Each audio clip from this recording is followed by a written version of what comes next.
Hi friends, welcome to our identity series. This is a 10-part video series on what it looks like to live secure in our identity in Jesus Christ. What does it look like to live believing the truth and not the lies? What does it look like to know you're in right standing with God every day, no matter what? I want to encourage you to subscribe to this YouTube channel because that way you will not miss out on any videos in our 10-part series. Now, here's another episode of our identity series. Hope you enjoy it.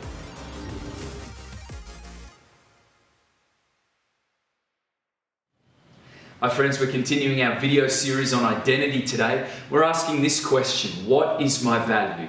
What is my value? You know, many of us, we determine our value based on people, what they say about us. Many of us determine our value based on the circumstances of our life, what's happened to me in my life, and therefore I draw conclusions about myself based on those circumstances. But I want to suggest to you today that there's a far better place to get our value from, and that's from God, the one that designed us, created us, fashioned us. What does Jesus say about our value?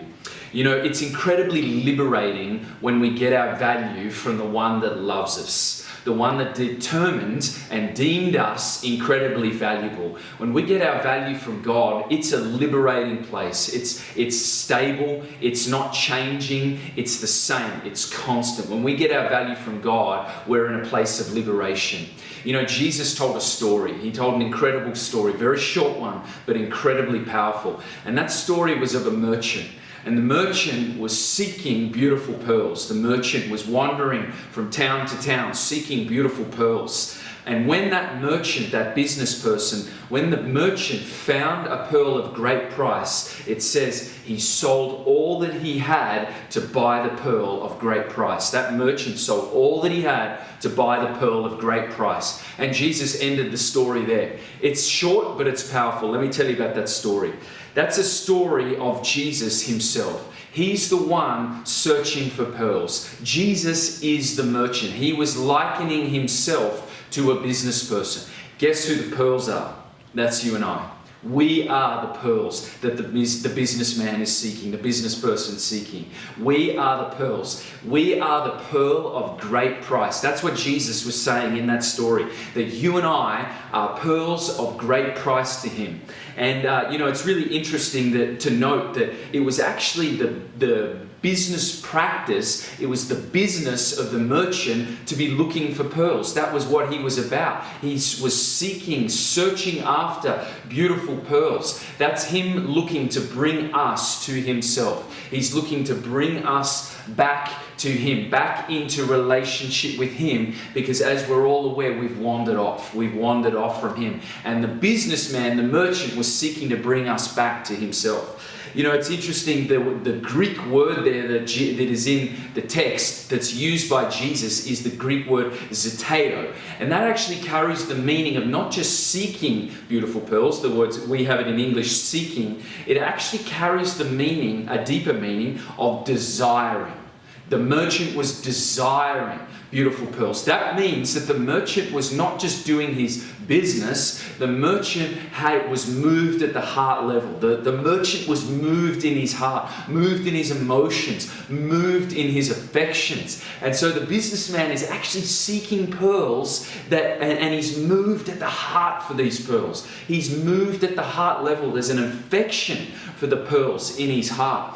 And notice that it's actually people that Jesus is likening to beautiful pearls. You know, he's not specific about who it is. These people are beautiful pearls, but these people are rocks. These people are beautiful pearls, but these ones over here, they're just cobblestones. You know, he doesn't specify who are beautiful pearls. We can draw from that all of us are valuable. All of us are beautiful pearls. All of us have a great price and a great value.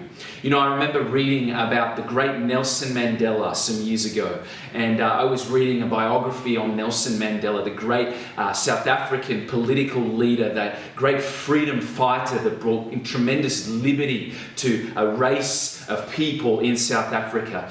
And you know, it was said of Nelson Mandela this, and it was said by the great president, Bill Clinton. Bill Clinton actually said of Nelson Mandela, when you sit with Nelson Mandela, when you sit with him, you actually feel like you're the only person in his world. That's an extraordinary statement. To say that when you're with this man, you feel like you're the only person in his world, that is an extraordinary statement. That's stuck with me for the rest of my life. That Bill Clinton would say that when he sat with Nelson, he felt like the only person in the world.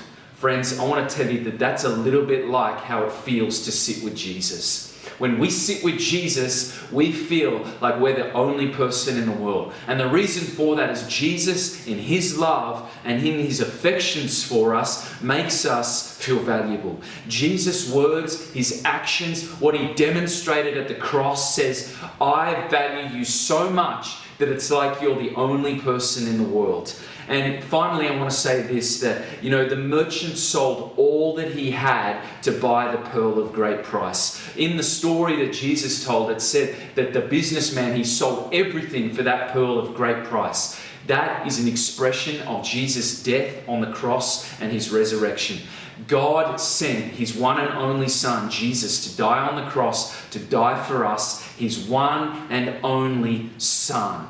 And the merchant in the story giving all that he had to buy the pearl, to bring the pearl to himself, the pearl of great price, is Jesus on the cross giving his own life for us to bring us back to himself, because we've all wandered off, we've all gone astray from God in our own way, and God has sent his Son Jesus to bring us back to himself. He gave everything, his own life, Jesus, for us. So what's our value? It's immeasurable. We cannot even measure how valuable we truly are. You can't put a value on Jesus on that cross, his own life on that cross. You can't put a value on that. In the same way, you can't put a value on us. We are that valuable. We are so valuable, you can't even measure it.